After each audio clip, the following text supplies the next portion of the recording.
intro for our guest keynote here.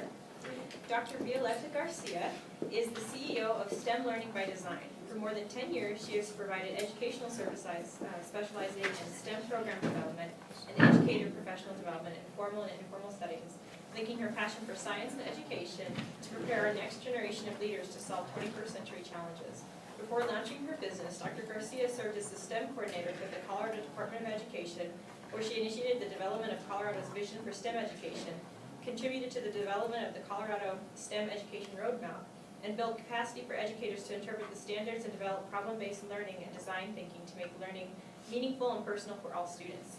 She continues her work in advancing STEM opportunities through her business, where she assists organizations such as colleges and universities, as well as schools and school districts to develop their STEM initiatives and design STEM programs to reach students of color, especially students historically underrepresented in STEM careers. Please help me welcome Dr. Violeta Garcia. So this learning space is not going to work for me. So we're going to do a little movie. We need to include everybody that's out on the outer edges in. So we're going to have to separate the tables a little bit. Without dropping the camera, Abby. I can help with that. Yes, let's open up more room so people can sit in these spaces.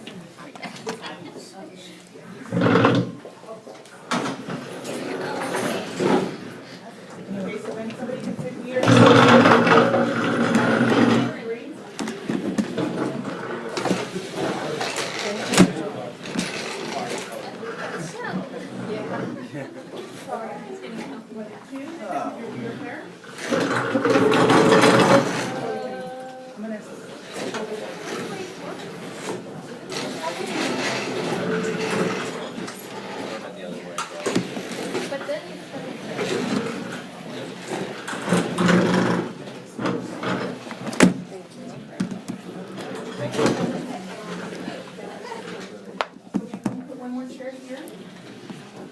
Okay, can we fit, and then turn your side.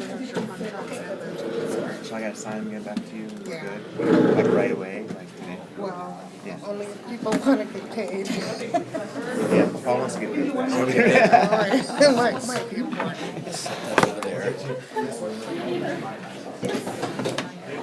I'm just told this. If I do, they choose to do it.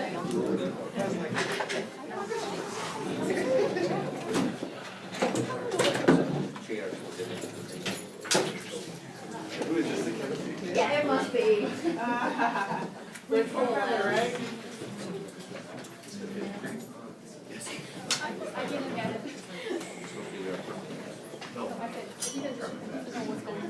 Get reads in or? Yeah, I just sucked That's not working for you, so you might want to sit over here. Yeah. You can sit, that way you don't mention your sleep. Until the eyes are just. Okay, we have two spots over here, who still needs a seat? Does everybody have at least 2 or 3 people on their team? You want to Trouble. You're in trouble with this. We can pull this table and then you can.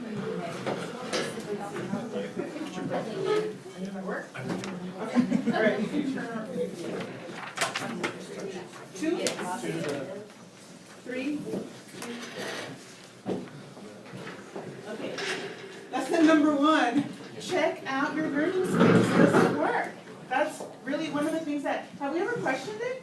What if we have a lecture style kind of seating? What could we do to actually be a little more inclusive, right? In terms of even getting to see each other and getting to interact with one another. So today I'm going to be touching on 3 basic, I shouldn't call them basic, they're very important things. Is that thing following me? It is. Isn't that cool? Yes. Hi.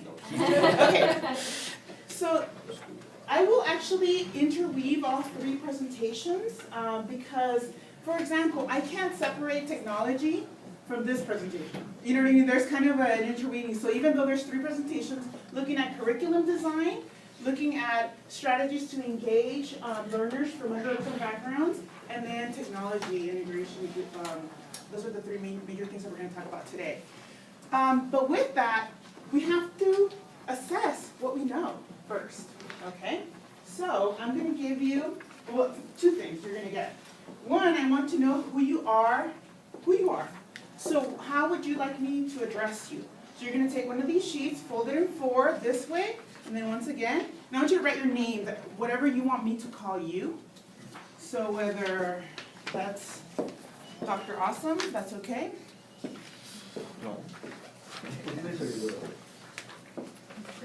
Or it could just be, whatever name you want me to call you.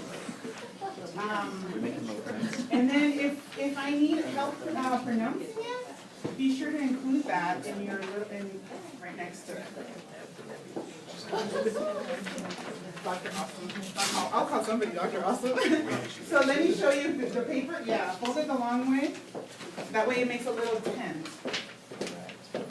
So this way. And then that way again. And then you actually open it. You should be able to fold the top and the bottom, and it makes a little easy tent. You see that? That work? Demo. It's always basic things, right? But at the same time. Okay, and just crease it, it might pop up a little bit, but at least. I think if you cut a little, yeah, that's the engineering part here. That's what she likes. Yeah, there you go. Well, the two ends. Yeah.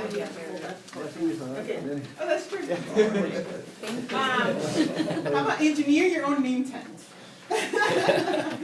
Okay, sounds good. Everybody got that?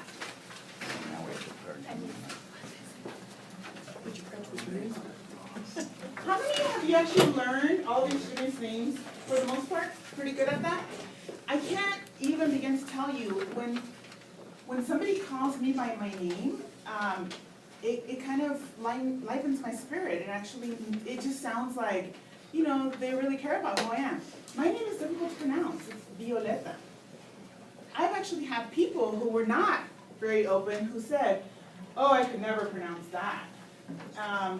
And then I'll say, oh, you can call me Dr. Garcia then. But, point being is that taking the time to actually learn students' names obviously is critical. Because it's one of those key components that we like to be called by a certain name. We want to know what those names are for our students, right?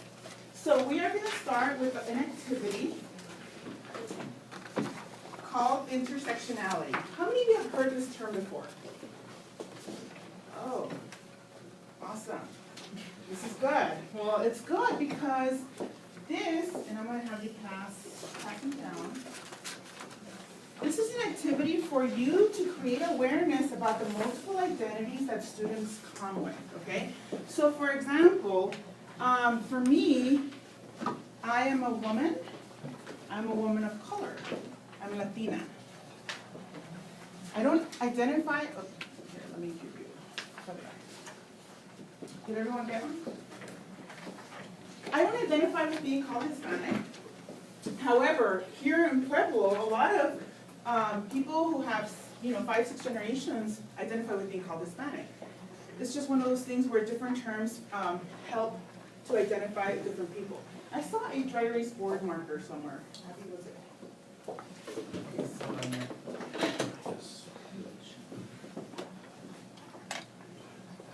Okay, thank you. And then of course I'm gonna be like writing right there next to you. So intersectionality refers to the multiple intersections between different identities, forms, or systems of oppression, domination, or discrimination. So for example, one of the things that many of your students, and the reason why I was called in here, what are some of those intersections that you might have in your classrooms of students and their identities? What do you think? Non-traditional. Non-traditional, right. So non-traditional. What else? Vets. Say that again? Veterans. Veterans, thank you. So this is kind of a sub point, right? Under here sometimes, they can be considered non-traditional. What else? 50% maybe, perhaps, of your student population. Probably not in engineering, right? Parent. Female. Yeah, gender expression, right? So under this would be how students identify. In computer science, it's probably, mechanical engineering is actually the lowest, 7% women right now in the field. So that is definitely an intersection that we can look at. What about cultural or ethnic diversity? What representations do you have? Hispanic. Okay, so we talk about Hispanic, and then African American. And then remember I told you, I identify with being Latina. And then some people will use the @ Latino, Latina, that's what that means, instead of writing A and O. So just for you to be able to identify that. African American, Native American. and then with African American, some students like to be referred to as Black. And then where I live, we actually have 20 sub-Saharan African countries represented. So they're not African American, and then they don't associate with Black, so they just either like to be referred by their actual country of origin, so Ethiopian or just different countries. So that's an interesting perspective when it comes to how students identify. Native American.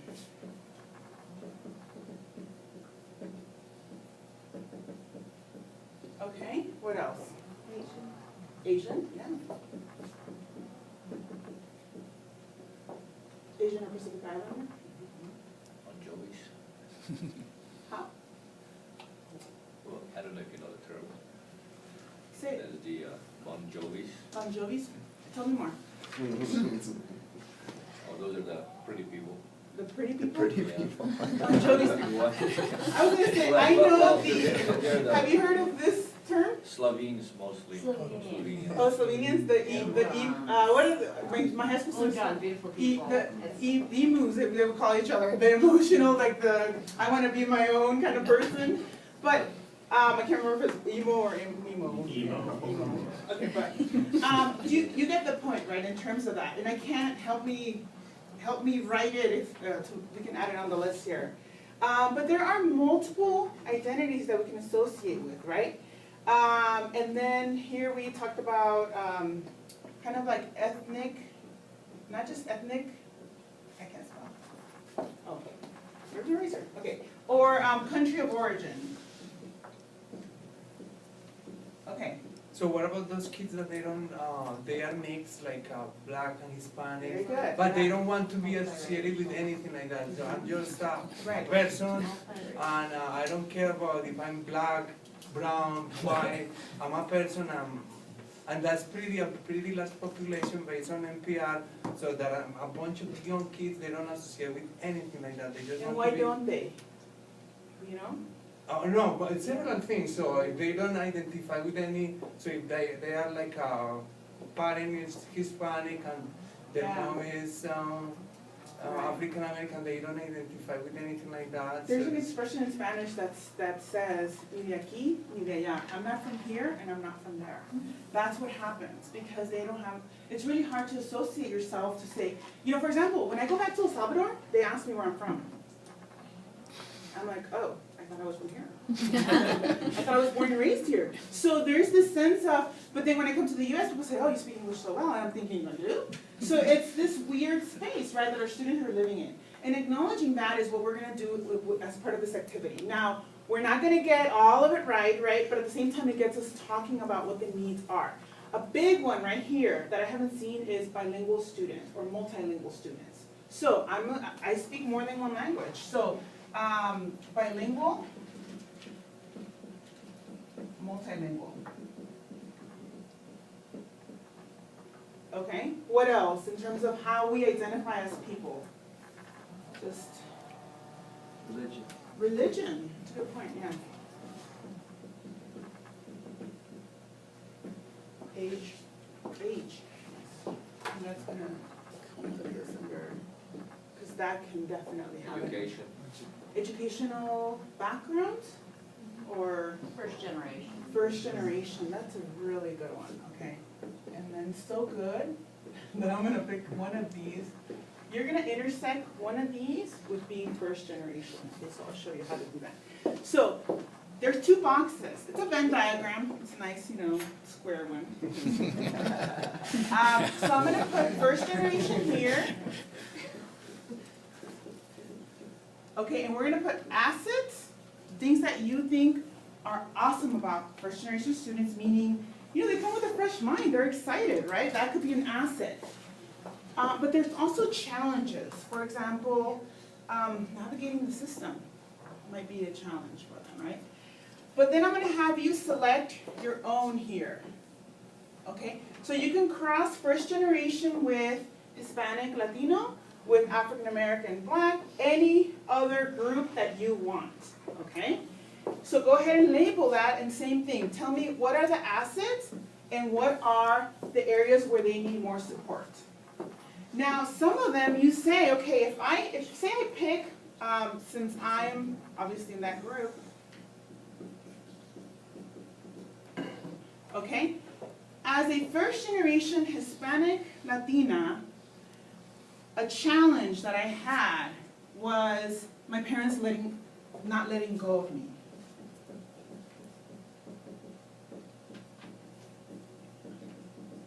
Do you see that in your students?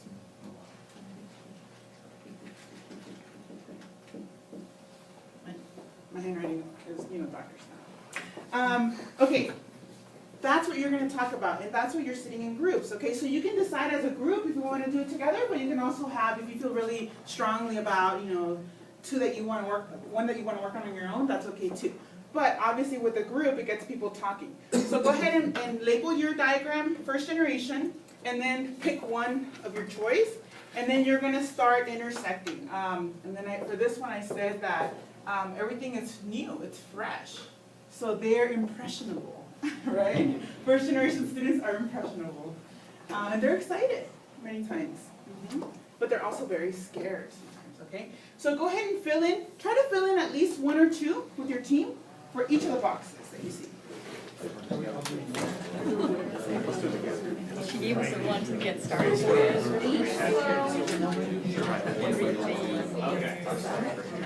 Okay, so I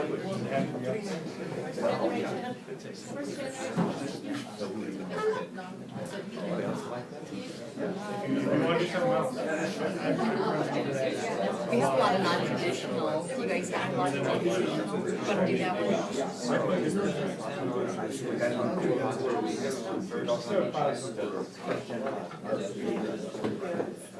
Age. I had a classmate like that, yes. All these amazing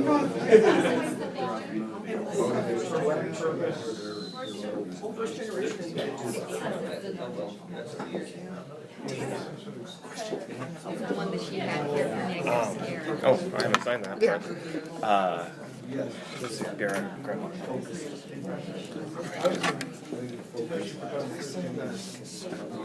I signed the summer season contract. I don't think so. It's on that seven positive ones. Okay. You're supposed to sign that. Okay. Older ones. Yeah, I got that. Okay. I just wanted to make sure. Well, we don't have your legacy or process. So we're expecting it to. Have a baby or something. It's a young parent too. They have a lot of those. And you don't even realize it till they come and talk to you, and then they're like, yeah, I got a 5-year-old baby. The other ones think they are something more specific, like a female. And we're trying to find intersection. I think you do have to kind of specify what kind of non-traditional, so which one you want to go with. See, well, the older parents, yeah, the one returning to school after raising a family and working and all that.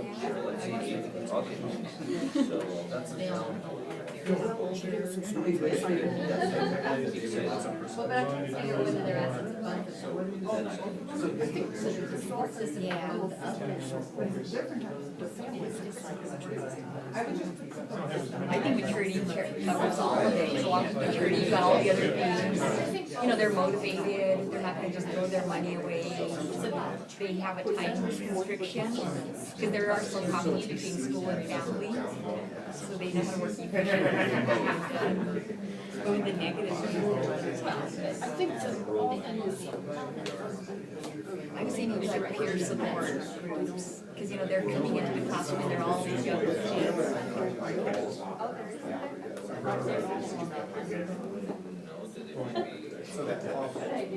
Like more people like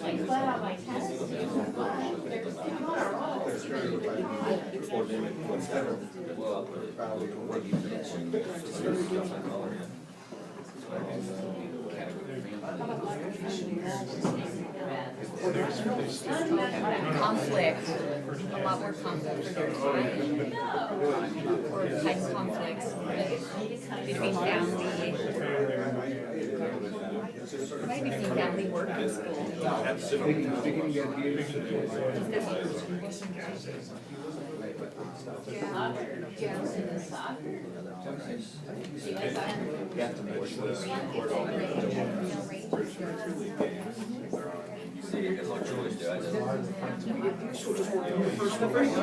Because that might help you,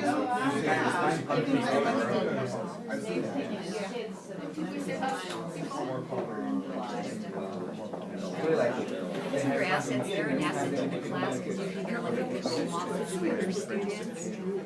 You know, like just give them the brain talk, and like, hey, this is messing around in here. Like they're, I think they help the class out to have one in there, when they're the good students and workers. I think we better talk but yeah, right. okay, so that's a negative thing. And it's actually, there's actually a word for that. It's called stereotypes, right? You don't want to perpetuate and the stereotypes can be nourished. I'd say it's been a while since. So, right, but I don't want to be talking about Like some catching up to do, or so I don't want to be yeah, like it was that, right, so I'm not going to know when I'm not allowed people to not interact with me, then they can label me as a negative stereotype. Yeah.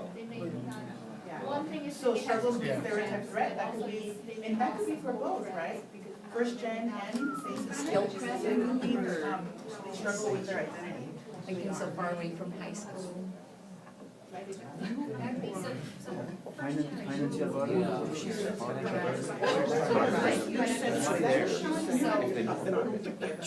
there is. You've got to understand what she's saying. Maybe it'll come through, we can leave a bullet there for it. No, because if you go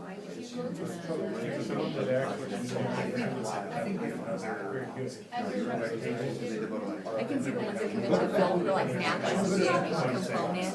You know, if they haven't done math and it's been 10 years. so you older because you start.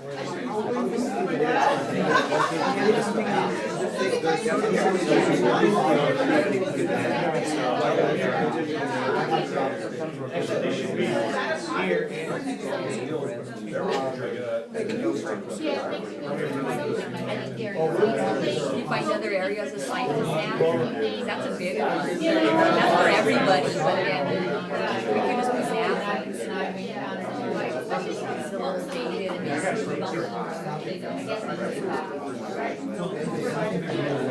For technology, they have a hard time with some technology, like they have to use Excel or PowerPoint. Yeah, technology. Yeah. For example,